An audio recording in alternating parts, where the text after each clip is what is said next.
자, 지난주에 이어서 바울의 빌립보 선교에 대해서 말씀 나누겠습니다. 바울이 이제 하나님께서 보여주신 환상에 따라서 찾아가서 또 마게도냐의 첫 번째 성 빌립보에서 그는 루디아라는 한 여성을 만나 전도하지요. 루디아는 유럽 대륙에서 처음으로 예수 믿은 사람이었습니다. 오늘 함께 말씀 나눌 빌립보 간수, 이름은 몰라요. 이름을 성경 기록하고 있잖아요. 그 빌립보 간수는 유럽 대륙에서 최초로 예수 믿은 남자가 되겠습니다. 루디아하고 빌립보 간수로 가만히 비교해 보면 루디아에 대한 이야기는 이제 분량면에서 보면 5개 구절에 걸쳐서 나옵니다. 11절에서 15절까지 나오고요. 그리고 빌립보 간수에 관한 이야기는 16절부터 40절까지 25절에 걸쳐서 그 이야기가 전개되고 있습니다.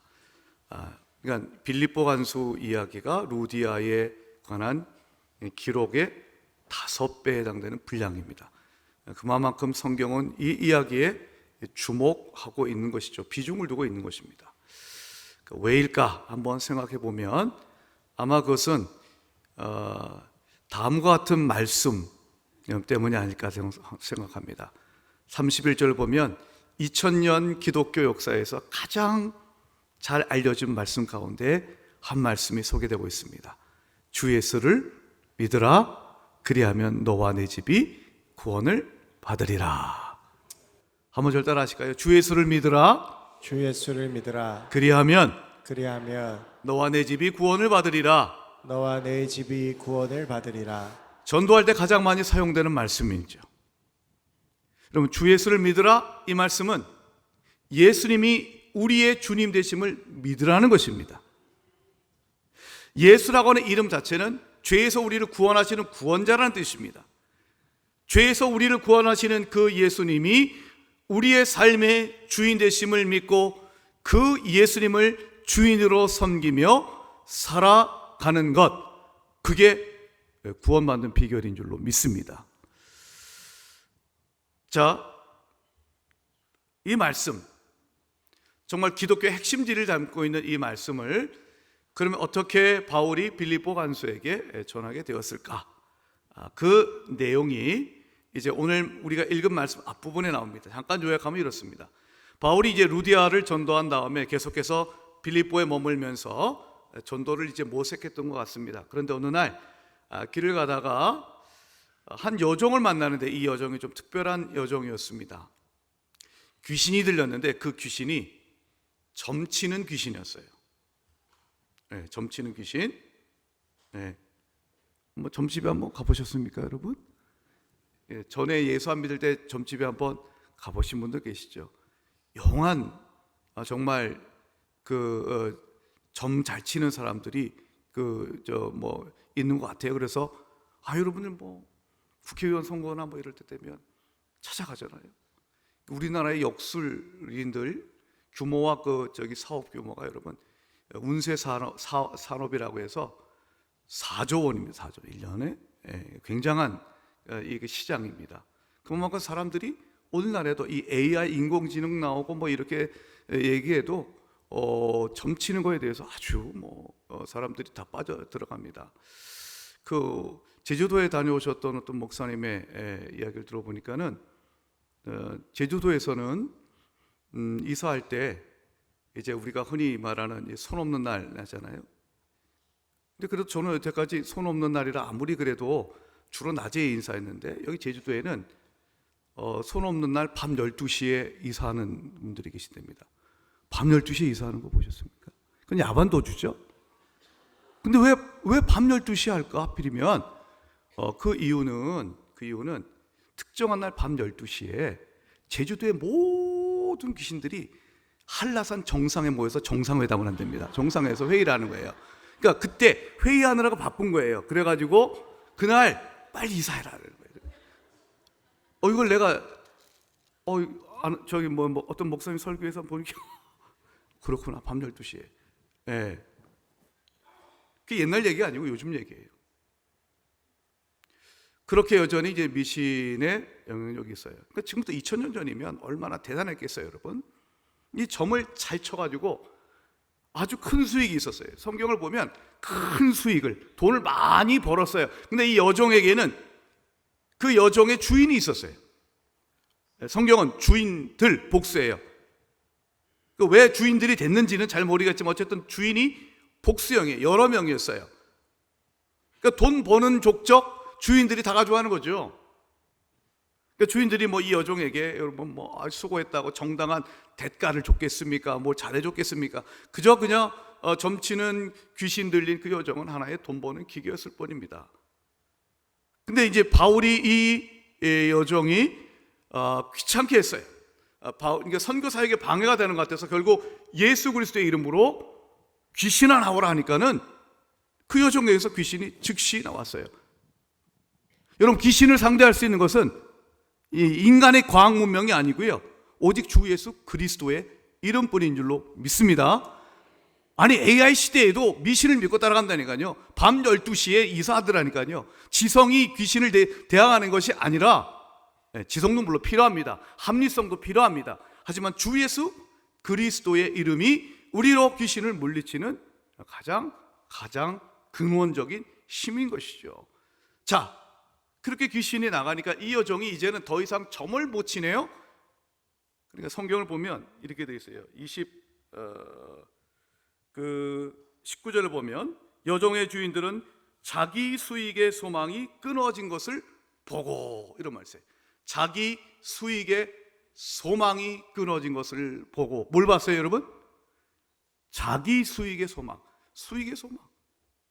여종은 점치는 귀신이 있을 때는 수익이 나오는 이 수익처였어요. 근데 더 이상 귀신이 나가니 수익을 벌어들일 가능성이 없다는 것이죠.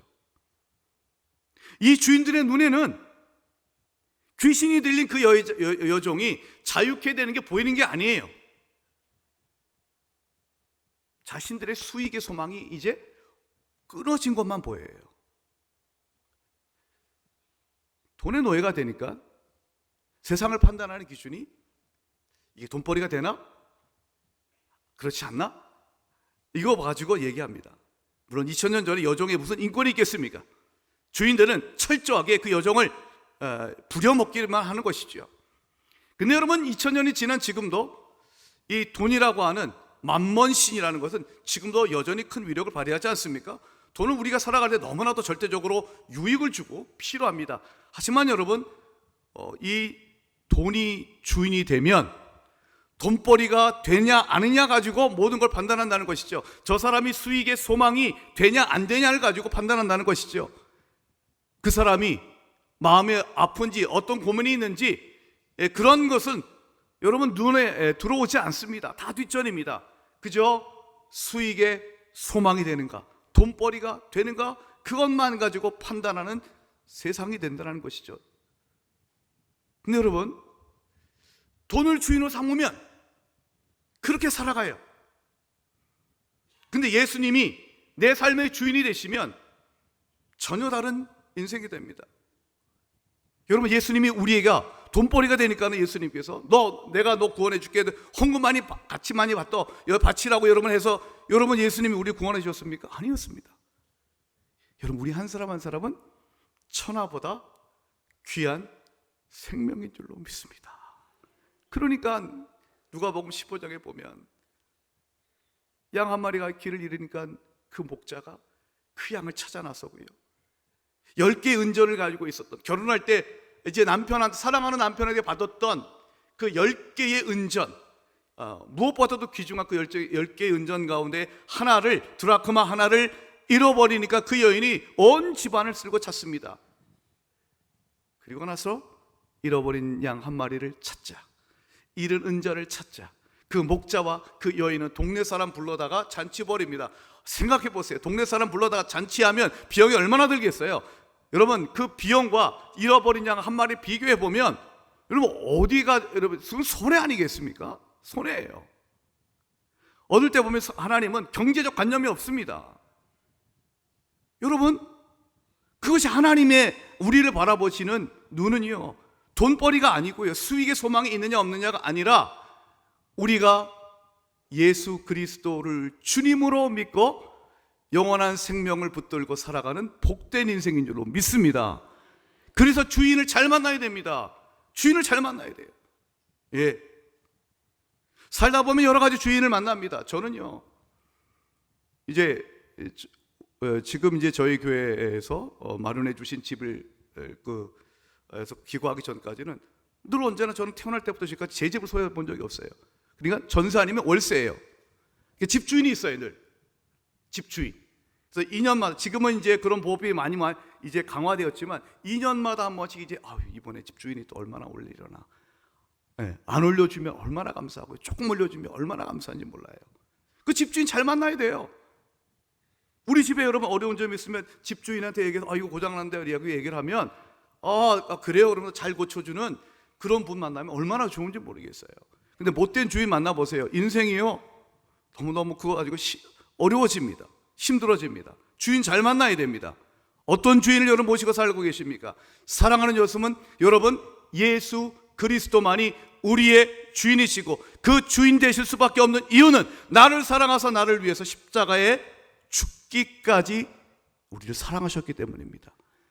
잃어버린 한 마리 양처럼 헤매고 있을 때 나를 찾아오시고 나에게 말씀해 주신 분이시기 때문에 그렇습니다. 그 주님을, 그 예수님을 주님으로 믿고 고백하며 따라가는 여러분들은 복된 인생인 줄로 믿으시기 바랍니다. 자, 그런데 이 주인들이 이제 수익의 소망이 끊긴 걸 알고 이제 돈벌이가 안 되는 걸 알고 화가 난 거예요. 그래가지고 고발했어요. 네, 거짓말로. 이제 바울과 실라가 유대인인데 이 사람들이 이 빌립보 로마 제국의 수도 이 로마의 축소판이 이 위대한 문명의 도시에 도저히 받아들일 수 없는 풍속을 전한다 또 이야기하니까 무리들이 혹해가지고 일제히 일어나서 그렇습니다, 옳습니다 라고 하면서 선동에 이제 미혹당하죠. 그래서 거기에 있는 상관이 바울과 실라를 옷을 찢고 매질하라고 해서 온몸이 상처투성이 됩니다. 그리고는 감옥에 가두게 됩니다. 자, 그때 빌립보의 그 감옥의 간수가 처음 만나게 되는 것이죠. 그 간수가 봤었던 바울과 실라의 첫 번째 모습은 무엇입니까? 온몸에 상처가 들고 피가 나는, 그리고 죄인이었습니다. 그 사람을 만납니다.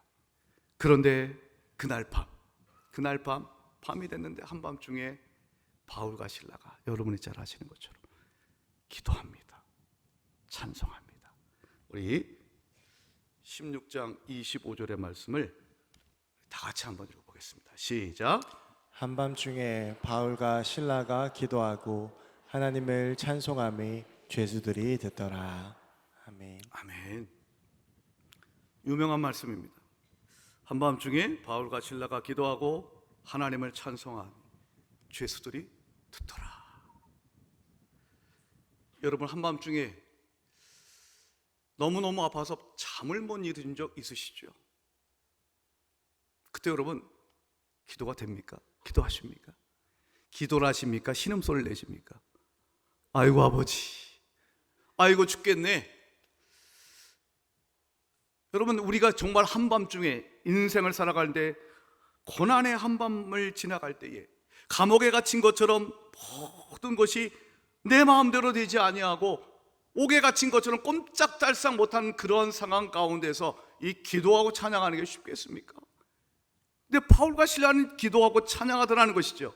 더욱이 그 바울과 실라가 기도하고 찬양하는 것을 죄수들이 듣더라라고 되어 있습니다. 이 듣더라라는 것은 들려오니까 듣는 게 아니에요. 귀 기울여 경청하는 것을 얘기를 합니다. 일반적인 상황 같았으면 이러지 않았을까요? 누가 한밤중에 자고 있는데 노래를 불러요. 그러면 그 안에 있던 죄수가 어떻게 할까요? 잠에 깨어서 벌떡 일어나면서 어떤 놈의 노래를 부르고 있어 그러지 않겠습니까? 그런데 죄수들이 아무 말하지 않습니다. 바울과 실라는 뭐라 그러지 않아요. 들어요. 왜일까요? 죄수들도 성령의 임재 가운데 하나님의 임재 앞에서는 여러분 주목하게 됩니다. 그 찬양을 듣게 되는 것입니다. 사랑하는 여러분들은 고난의 밤중과 또 감옥 같은 인생을 만났을 때 어떻게 여러분들은 살아오셨습니까? 오늘 여러분들에게 나누고 싶은 그래서 첫 번째 키워드는 이겁니다. 감옥과 수도원. 감옥과 수도원. 여러분들 감옥과 수도원 하면 두 단어를 들으시면 떠오르는 이미지가 어떤 것이에요? 이 건물은 공통점이 있어요.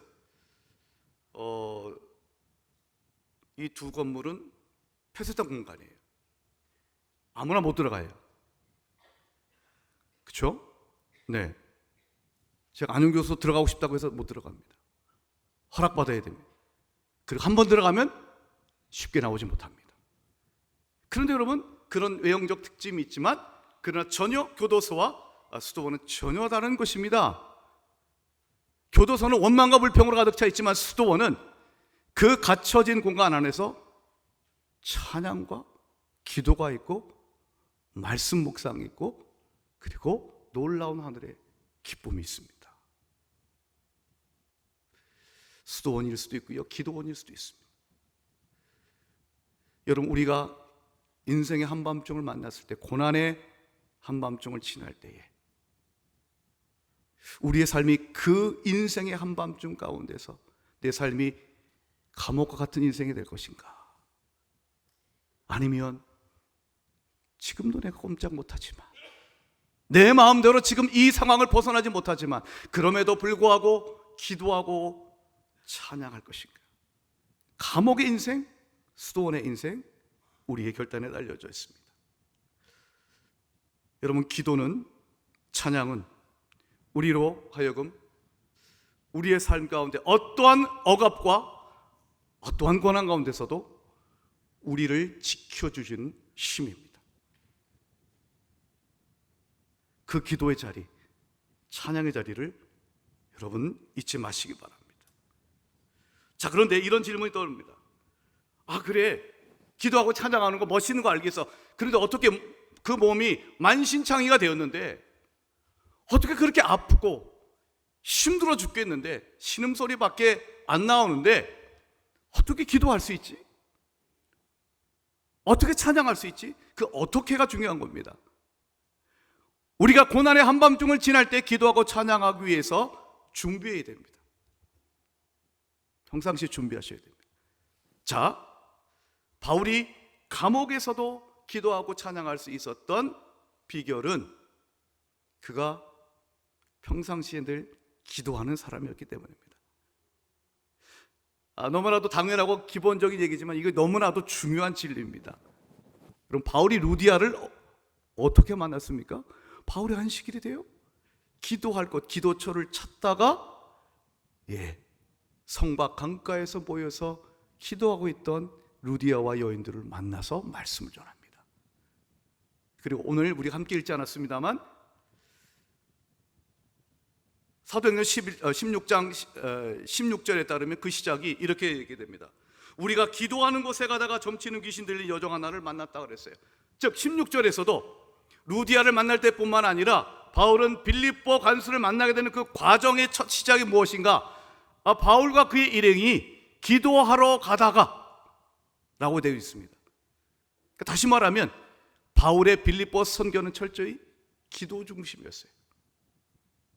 기도하다 하나님의 은혜로 인도하심에 따라 루디아를 만나고, 기도하다가 하나님께 인도로 점치는 귀신도 고쳐주고 결국 감옥에 있게 되었습니다. 여러분들, 기도하는 곳을 찾는 자들에게는 감옥에서도 기도할 수 있는 힘과 내공이 생깁니다. 오늘 여러분들, 한번 예배하는 여러분들, 지난 한 주간 동안 여러분들이 기도하는 곳을 얼마나 찾으셨는지 한번 되돌이켜 보시기 바랍니다. 여러분, 내 기도하는 그 시간이 가장 즐겁다라고 고백할 수 있길 축복합니다.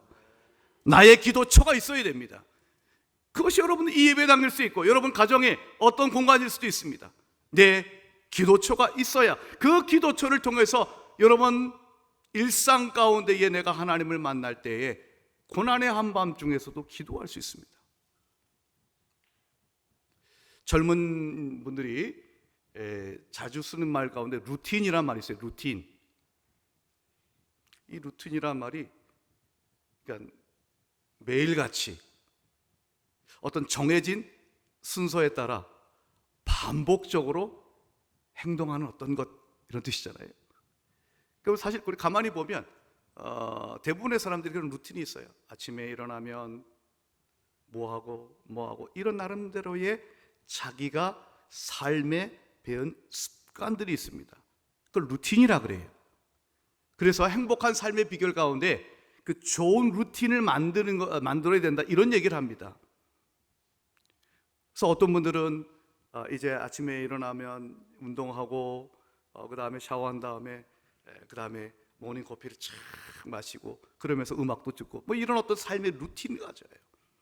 그게 이제 소확행, 작지만 확실한 행복을 누리는 방법이다 그래서 그 루틴을 가집니다. 여러분, 루틴이라는 것은 매일이라는 일상입니다. 특이할 것 없는 매일의 일상이지만 그 반복이 되는 것을 통하여서 내 몸에 체득되고 그것을 통해서 내가 기쁨을 얻습니다. 그러면 여러분, 그러면 내 삶의 변화가 있어도 그 루틴이 깨지지 않고 그것을 지켜나갈 수 있는 힘이 생기고 그것 가운데 어려움 가운데서도 위로를 얻는 것이지요. 우리 젊은이들 얘기해서 죄송합니다. 김종국이라고 하는 아주 이 몸짱인 분이 있어요. 이분은 어딜 가도, 촬영지를 어디에 가도 늘 시간을 내서 피트니스 센터 가요. 그게 삶의 루틴이에요. 여러분, 기도가 루틴이 되는 것입니다. 내 삶 가운데에 행복하기 위해서 좋은 루틴을 가지라고 말하는 것처럼, 그렇다면 내가 삶 가운데에 기도가 나의 루틴이 될 때, 내 기도처, 내 기도하는 시간, 그것이 이루어질 때에 여러분, 우리의 삶에 내공이 쌓이고 고난의 한밤중이 찾아와도 기도할 수 있는 힘이 길러질 것입니다. 그런 말이 있잖아요. 훌륭한 이상이 훌륭한 인생을 만드는 것이 아니라 훌륭한 일상이 훌륭한 인생을 만든다고 했습니다. 여러분의 일상에 기도의 기쁨, 기도의 훈련, 그것이 단순히 의무가 아닌 기도가 우리의 기쁨이 되고 주님을 만나는 것이 내 삶 가운데에 여러분들 루틴이 될 때, 고난의 한밤중에 우리는 기도하고 찬양하게 될 줄로 믿습니다. 또 여러분, 바울과 실라가 기도하고 찬양할 수 있었던 것, 감옥 가운데서도 고난의 한밤중에 기도하고 찬양할 수도 있었던 것은 이 고난에 하나님의 뜻이 있다고 믿었기 때문입니다.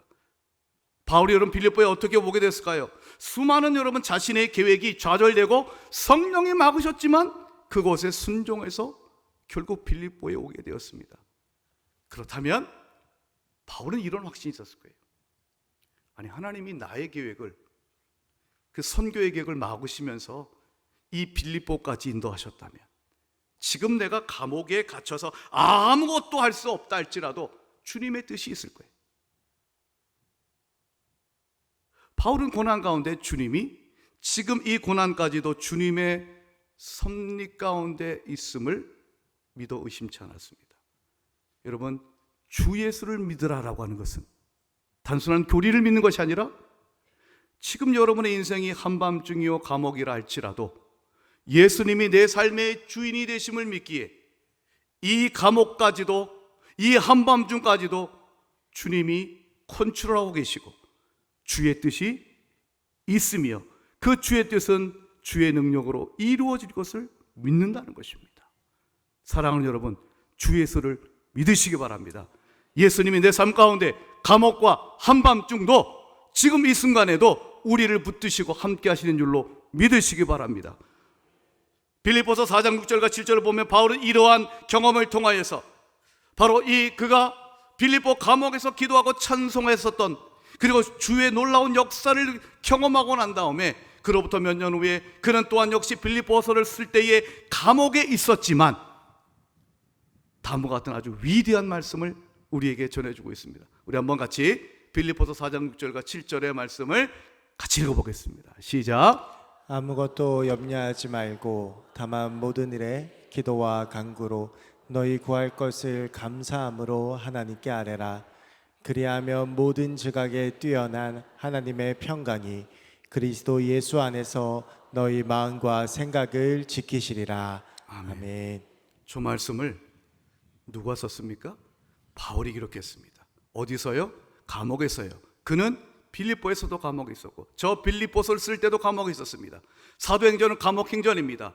바울은요, 이외에도 나중에 가보시면 가이사랴라고 하는 곳에 2년 동안 감옥에 있습니다. 로마에 가서도 감옥에 있었습니다. 베드로와 사도 역시 마찬가지로 예루살렘에서 복음을 전하다가 감옥에 잡혔습니다. 하지만 주님이 꺼내주셨습니다. 사랑하는 여러분, 사도행전, 선교행전은 감옥행전입니다.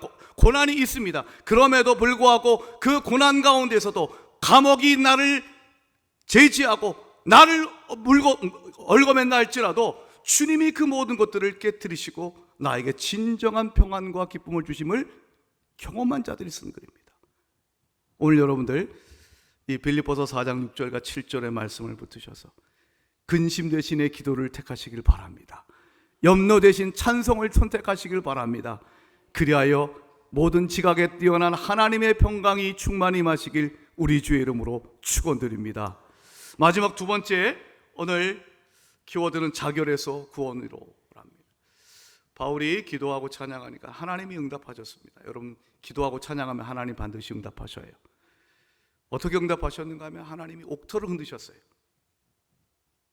그리고 옥문을 다 열게 하셨습니다. 그리고 바울과 실라뿐만 아니라 모든 죄수들의 메인 것을 다 풀어주셨습니다. 복음을 막을 수 있는 것은 아무것도 없어요. 그래서 그것을 본 간수가 옥문이 열리고 이제 자신의 눈에 죄수들이 안 보이는 거예요. 컴컴했기 때문에 그랬겠죠. 다 도망한 줄 알고 그는 이제 좌절하여 자신의 책임에 대해서 자결하려고 했습니다. 근데 그때 도망가지 않고, 옥문이 열렸지만 도망가지 않고 그 자리에 있었던 바울이 이렇게 얘기를 해요. 사도행전 16장 28절, 바울이 크게 소리질러 이르되 내 몸을 상하지 말라, 우리가 다 여기 있노라. 저는 저 말씀을 묵상하는데 자결하는 간수를 향하여서 바울이 외쳤던 저 말이 오늘 이 시대를 향한 주님의 말씀이고 또 우리 교회가 선포해야 될 말씀이라고 생각합니다. 여러 다양한 이유로 세상은요 스스로 생명을 끊고자 하는 게 있습니다. 죽음의 세력이 이 사회를 뒤덮고 있습니다. 지난주에도 여러분 23살 초년생 교사가 스스로 목숨을 끊었습니다. 이 자리에도 우리 교사이신 분들도 계실 겁니다. 23살이면 저희 둘째 딸보다 어려요. 막 이제 교사가 되어서 부푼 꿈에 이제 여러분들 얼마나 그 교사가 되기 위해서 얼마나 많은 꿈을 갖고 준비했겠어요. 근데 그 선생님이 그것도 학교에서 왜 스스로 자결합니까? 학교가 무너졌습니다. 여러분, 해마다 우리 학생들이 학교에서요 성적 부진에 대한 스트레스, 다양한 여러 가지 이유로 인해서 그들이 자살합니다. 목숨을 끊습니다. 자결을 합니다. 이것이 바로 여러분들 학교의, 우리 대한민국의 학교 현실 아니겠습니까? 가장 생명력이 왕성하고 미래에 대한 꿈으로 가득 차야 될 학교가 붕괴되고 있습니다. 여러분, 그때 여러분 교회가 선포해야 될 말씀이 무엇일까요? 내 몸을 상하지 말라, 우리가 여기 있노라. 그 우리가 누굽니까? 예수가 주님 되시는 믿는 저와 여러분들도 믿습니다. 그 우리가 누굽니까?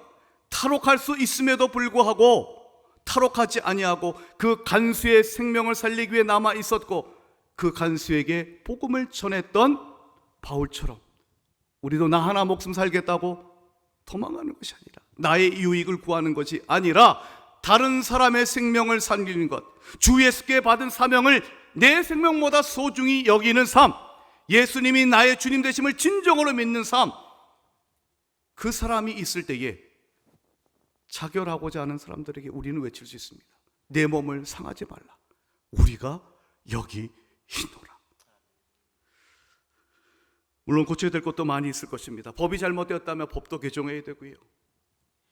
부모들이 자기 자식 털끝 하나 다치는 거 가만히 있지 못하고 조금이라도 손해보지 않기 위해서 지나치게 자녀들 과잉보호하고 교권에 대해서 지나친 간섭하는 그런 부모들도 우리가 다 함께 반성해야 될 것입니다. 그렇지만 여러분, 저는 이런 모든 생명을 살리는 일에 예수님을 주님으로 믿는 우리가 솔선수범하며 앞장서야 된 줄로 믿습니다. 세상 곳곳이, 우리나라에서도 여러분 생명이 죽어나가는 일들이 많이 있습니다. 지난주에 한 뉴스를 보니까요, 미국에서 가장 부유한 도시로 꼽히는 샌프란시스코가 지금은 범죄의 소굴로 전락하고 있답니다. 샌프란시스코의 범죄율 지수가 캘리포니아주 전체 평균의 11배에 달한답니다. 가장 부유하고 살기 좋은 도시로 알려졌던 그 샌프란시스코가 왜 그렇게 됐을까요? 마약 때문입니다. 마약에 중독된 사람들이 마치 좀비처럼 거리를 활보하는 것뿐만 아니라요, 여러분, 가게를 약탈하고 가정집에 침입해서요 약탈합니다. 그래서 가게하고 가정집에 육중한 철장을 하고 있다는 거예요. 우리 식으로 얘기하면 먹는 거 택배 이제 배달을 시키잖아요. 그러면 나와가지고요 주변에 좀비 없나 보고, 그러면서 여러분 겨우겨우 문을 열어주고 그 택배를 받는다고 합니다. 제가 그 뉴스를 보고 깜짝 놀랐습니다. 그것이 지금 세계 최강대국 가장 좋은 도시라고 했던 샌프란시스코의 현실이라고 합니다. 대한민국 마약 청정국 아닙니다. 마약 중독은 자결하는, 자살하는 행위입니다. 여러분, 샌프란시스코라고 하는 도시는 성 프란시스, 우리가 너무나도 잘 알고 있는 그 평화의 기도로 잘 알려져 있고, 너무나도 예수님을 가장 잘 닮은 성 프란시스라고 하는 그 성인의 이름을 따서 만든 도시예요. 그런데 그 성 프란시스의 도시가 영화 배트맨에 나오는 고담 시티처럼 어둠의 영에 사로잡힌 도시로 전락하고 있습니다. 대답은 어디 있을까요?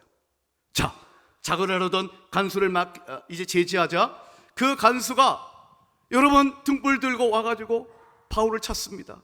그리고 바울과 실라의 앞에 무릎을 꿇고 이렇게 질문합니다. 선생들이여, 내가 어떻게 하여 구원을 받으리까? 라고 묻습니다. 내가 어떻게 하여 구원을 받으리까? 바울의 도움으로 여러분 간수는 목숨을 살았어요. 하지만 이제 나는 앞으로 어떻게 살 것인가? 인생의 가장 궁극적인 문제에 직면하게 됩니다. 어떻게 하면 내가 구원을 받을 수 있겠습니까? 그럼 모든 이 땅에 태어난 사람들이 던져야 될 질문이 이것이 아니겠습니까? 내가 어떻게 하여야 구원을 받을 수 있겠습니까? 누군가가 여러분들을 향하여서 고난과 아픔과 질병 가운데에서 여러분 죽을 것 같고 죽고 싶은 그런 사람 가운데서 그분이 질문합니다. 내가 어떻게 하면 구원을 받을 수 있겠습니까? 라고 여러분들 앞에 질문할 때 여러분 우리는 뭐라고 대답해야 될까요? 그래서 바울이 2000년 전에 하나님께서는 바울을 통해 위대한 대답을 주셨습니다. 주 예수를 믿으라. 그리하면 너와 내 집이 구원을 받으리라. 주 예수를 믿으라. 예수님이 주님 되심을 믿고 받아들이면 이 세상의 그 어떤 것을 내 삶의 주인으로 삼는 것이 아니라, 돈이 아니라, 쾌락이 아니라, 나를 사랑하사 나를 위해 자기 몸을 버리신 하나님의 아들 예수를 내 삶의 주인으로 믿고 순종하면 구원을 받게 될 줄로 믿습니다. 대한민국의 살 길은 바로 주 예수 그리스도인 줄로 믿습니다. 선생들이여, 내가 어떻게 하면 구원을 받을 것인가 외치고 절규하는 저 세상을 향해서 오직 주 예수 그리스도만이 우리를 살리시는 분임을 확신을 갖고 전하고, 내가 그렇게 나도 주 예수 그리스도를 따라서 사람을 살리는 삶, 생명을 살리는 삶, 자결에서 구원으로, 죽음에서 영생으로 여러분들 인도하는 복된 전도자 되시길 우리 주의 이름으로 축원드립니다. 기도하겠습니다. 하나님 감사합니다. 부족한 저희들 예수를 주로 삼고 살게 하시니 감사합니다. 이 세상에 그 어떤 것이 아닌 오직 예수만을 주인으로 삼아 주님께 순종하며 살게 하여 주시옵소서. 그리할 때에 한밤중 감옥에서도 기도하고 찬양하게 될 줄로 믿습니다. 오늘 이 시간 예배하는 주의 백성들을 기억하사 몸이 아파 고난의 한밤중을 지내시는 분들, 하나님 분노와 원망과 우울로 가득 차서 고난의 한밤중을 지내고 있는 우리의 성도님들, 하는 일이 되지 아니하고 이제 하나님 일어설 기력조차 없는 우리의 성도님을 찾아가 주시어서 주여, 주께서 그들을 보듬어 주시고 주님 앞에 기도하며 주님만 의지할 수 있도록 역사하여 주시옵소서. 예수 그리스도만을 주인으로 모셔서 하나님만을 사랑하고 이웃을 섬기며 이제 죽음에서 영생으로, 자결에서 구원으로 인도하는 복된 인생이 되게 하여 주시옵소서. 주님, 대한민국의 학교를 살려 주시옵소서. 하나님, 이 나라를 살려 주시옵소서. 긍휼히 여겨 주시옵소서. 예수 그리스도의 놀라운 복음으로 살려 주시옵소서. 우리를 사용하여 주시옵소서. 예수 그리스도의 이름으로 기도드리옵나이다. 아멘.